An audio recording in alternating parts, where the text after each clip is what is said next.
Okay, turo niya kung sino na. Anong laro niyo? Bet game po. Bet game ay madaming player yan. Nagpapatrolya ang Anti-Illegal Gambling Task Force ng San Jose City PNP nang madatnan at matsyempohan sa pagsusugal ang 6 na residente sa Barangay Dizol.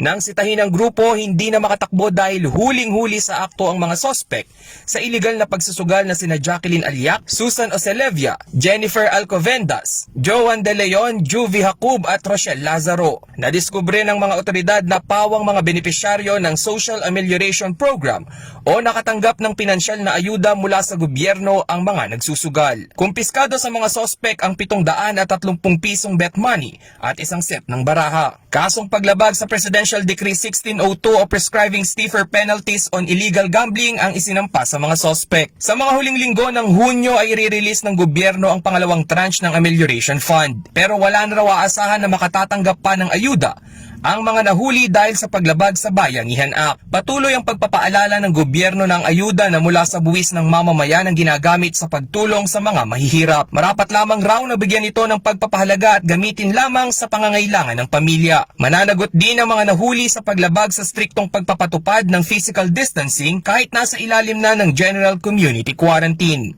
Rainiel Pawid, CLTV News.